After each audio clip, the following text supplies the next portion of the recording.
In North America, the number and the criteria for membership in different races have changed several times since the 19th century. The basic and constant distinction being that between whites and blacks, that seems to have been the least controversial. Leaving open the question of whether Southern and Eastern Europeans shouldn't count as whites. And I stumbled on this by accident. I have a visiting Italian student who is trying to figure out why Italian has died out in North America. And I said, well, read the history of immigration and find out where the Italians settled and how they interacted with the rest of the American population. And 1 week later, she came back to my office and said, I didn't know there was a time when Italians didn't count as whites. So, and I started reading that literature too.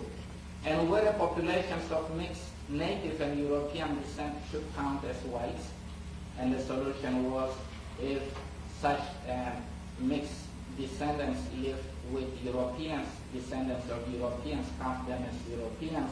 If they live with descendants, full-blood descendants of Native Americans, count them as Native Americans.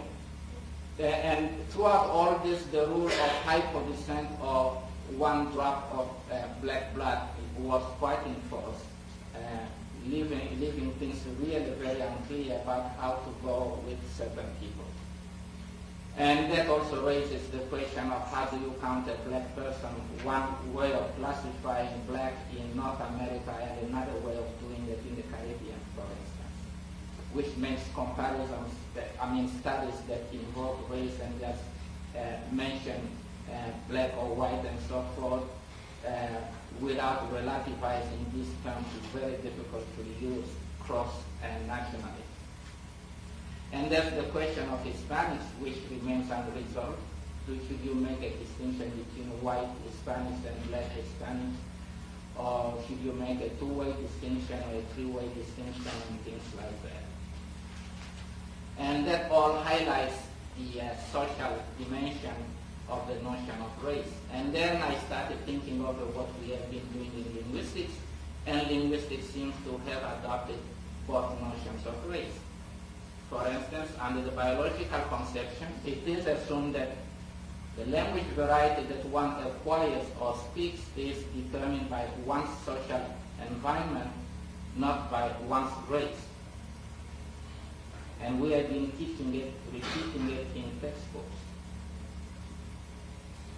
Yet one can argue under the social conception of race that race is an important ecological factor in determining the language variety that one speaks, because in some societies, race determines who interacts with whom and what particular language variety one is exposed to. So you cannot not just dismiss race offhand as being irrelevant to language acquisition. The evidence for this can be found in race-based dialect distinctions in the United States, although in such cases, race is intertwined with socioeconomic class. So it's dangerous to say blacks speak like this, white Americans in the South speak like this, and so forth, because there are always people that don't fit in those particular categories. And the social notion of race has a long history in linguistics. August Schleicher used it to argue that fusional languages had evolved to an advanced stage, whereas isolating languages were still in the most primitive stage.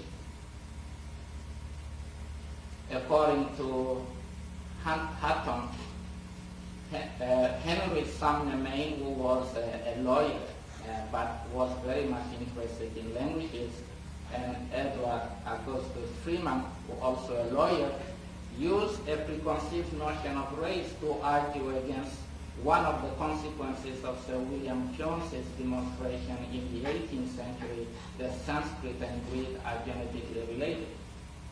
and for those who counted languages as one of the factors that one should take into account in identifying languages, in identifying races, the implication was that the Greeks, who had been considered whites, and in the populations who were not considered whites, belonged to the same race.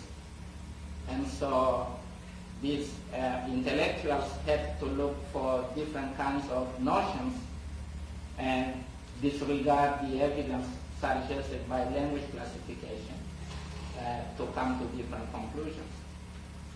So common linguistic ancestry doesn't necessarily count as a correlate of common racial ancestry. Well, really that is true, except that in the way that social Darwinists were reasoning, that was the conclusion that scientific racism was leading to, and in this particular case, other social considerations had to be involved in order to reach the logical consequence of Sir William Jones's finding. In this scientific racism, race is indeed preconceived, and science is invoked selectively to support one's preconceptions. Thus, social Darwinism has led us to a number of interesting things. The identification of Creoles as aberrations, and the fact that they are contact-based. It doesn't matter very much that the history of mankind suggests that there is contact everywhere in the history of mankind. And so, by some sort of preconceived idea, Creoles were already ruled out as aberrations, and Hugo Schucker was derided in his lifetime as wasting his time on things that shouldn't even be considered languages. The baby talk hypothesis on the development of Creoles, ascribing a childlike mental capacity to their creators, is also one of the consequences of social Darwinism. They claim that Creoles are languages in the most natural state, allegedly due to the natural, i.e. primitive state of the minds of the creators. Is also one of the ideas floating in the late 19th century and early 20th century that is a consequence of social Darwinism. And a total substrative explanation attributed to the physiological underdevelopment of the creators is again one of the things that we find in the literature. And these are things that at some point when people studied Creoles, they started with these particular assumptions. I'm going to say later on we have come a long way. We have got rid of many of those assumptions. And when I talk here about substrative explanations, I'm not talking about recognizing that there is substrate influence in a particular language. I'm talking about people saying, you know, this guy is trying to speak a European language using an African language grammar, and that's another story. Social Darwinism also advocates fewer races and fewer languages. Consequently, Creoles have been treated as mixed languages par excellence, and there are consequences from that. And one of them is the genetic classification of Creoles. Arbe is also special because it too has its origins in the contact of languages.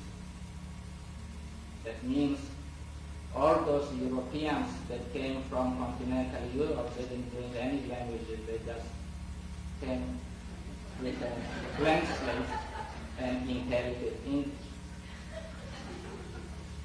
And we have ignored the fact that white American English varieties too have resulted from the contact of languages. Though typologically kinship between European languages and other ecological factors must account for the lesser divergence of these varieties from both early colonial English and British English.